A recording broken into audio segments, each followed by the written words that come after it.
एक छोटे से गांव में मोहन नाम का लड़का रहता था। उसका घर मिट्टी का था। दीवारों में दरारें थीं और छत पर पुराने टीन लगे थे। बरसात के दिनों में घर के अंदर हर जगह से पानी टपकता था। मोहन के पिता गांव में लोगों की गाय भैंस चराते थे और कभी कभी मजदूरी करते थे। उसकी माँ घर घर जाकर बर्तन साफ करती थी। गरीबी इतनी थी कि कई रातें ऐसी होती थीं जब घर में खाना कम पड़ जाता था। तब माँ चुपचाप कहती, मुझे भूख नहीं है, तुम लोग खा लो। लेकिन मोहन समझ जाता था कि माँ ने पूरा दिन कुछ नहीं खाया। एक रात मोहन की नींद खुली। उसने देखा उसकी माँ अंधेरे में बैठकर रो रही थी।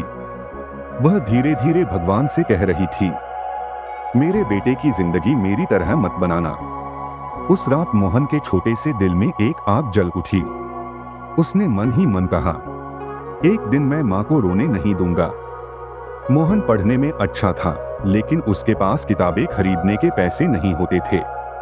वह कई बार दोस्तों से किताबें मांगकर पढ़ता था। स्कूल में बच्चे उसके फटे कपड़ों और टूटे जूतों का मजाक उड़ाते थे। कोई कहता, अरे देखो, दूध वाले का बेटा आ गया। यह सुनकर उसका दिल टूट जाता था, लेकिन वह चुप रहता था। उसे पता था कि अगर उसने हार मान ली तो उसकी माँ की उम्मीद भी टूट जाएगी। समय के साथ घर की हालत और खराब हो गई। एक दिन उसके पिता बीमार पड़ गए। अब घर चलाना और भी मुश्किल हो गया। मोहन ने एक शाम अपने पिता से कहा, बाबा, मैं शहर जाऊंगा और काम करूंगा। यह सुनकर उसकी माँ की आंखों से आंसू बहने लगे। उन्होंने कहा, तू अभी छोटा है बेटा। मोहन ने माँ का हाथ पकड़कर कहा, माँ, मैं छोटा जरूर हूँ, लेकिन आपके आंसू देखने से बड़ा हो गया हूँ। कुछ दिनों बाद वह एक छोटा सा बैग लेकर शहर चला गया। शहर की जिंदगी मोहन के लिए किसी परीक्षा से कम नहीं थी। पहले कई दिनों तक उसे कोई काम नहीं मिला। वह भूखा रहा, कई रातें रेलवे स्टेशन के प्लेटफॉर्म पर सोया। कभी कभी भूख इतनी लगती कि पेट में दर्द होने लगता। एक दिन बहुत भूखा होने के बाद उसने एक दुकान पर जाकर काम मांगा। दुकानदार ने उसे ऊपर से नीचे तक देखा और कहा, तुम जैसे गांव वाले क्या काम कर पाओगे?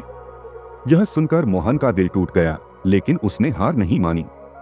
आखिर उसे एक डेयरी दूध की दुकान में काम मिल गया। उसका दिन सुबह 4 बजे शुरू होता था। वह बड़े बड़े दूध के कनस्तर उठाता, साइकिल पर रखकर घर घर दूध पहुंचाता, फिर डेयरी में बर्तन साफ करता। ठंड हो, गर्मी हो या बारिश, उसे काम करना ही पड़ता था। कई बार दूध के भारी डिब्बे उठाते उठाते उसके हाथों में छाले पड़ जाते थे। लेकिन जब भी वह हारने लगता, उसे अपनी माँ का चेहरा याद आ जाता। वह खुद से कहता, अभी नहीं रुकना, अभी बहुत दूर जाना है। कई सालों की मेहनत के बाद मोहन ने थोड़े पैसे बचा लिए। उसने अपने गांव से एक गाय खरीद ली। सुबह वह खुद दूध निकालता और साइकिल से घर घर जाकर बेचता था। लोग शुरुआत में उस पर भरोसा नहीं करते थे, लेकिन मोहन हमेशा ईमानदारी से शुद्ध दूध देता था। धीरे धीरे लोग उस पर भरोसा करने लगे। उसने दूसरी गाय खरीदी, फिर तीसरी। कुछ सालों में मोहन ने एक छोटी सी डेयरी खोल ली। फिर उसने गांव के किसानों से दूध खरीदना शुरू किया। धीरे धीरे उसका काम इतना बढ़ गया कि उसने बड़ी डेयरी कंपनी शुरू कर दी। अब उसके पास सैकड़ों गायें थीं और हजारों लीटर दूध शहर में सप्लाई होता था। जिस लड़के के पास कभी खाने के पैसे नहीं थे, वही लड़का अब दूध का बड़ा व्यापारी बन चुका था। कई साल बाद मोहन अपने गांव वापस लौटा। उसने अपने माता पिता के लिए एक पक्का घर बनवाया। जब उसकी माँ ने नया घर देखा तो उनकी आंखों से आंसू बहने लगे।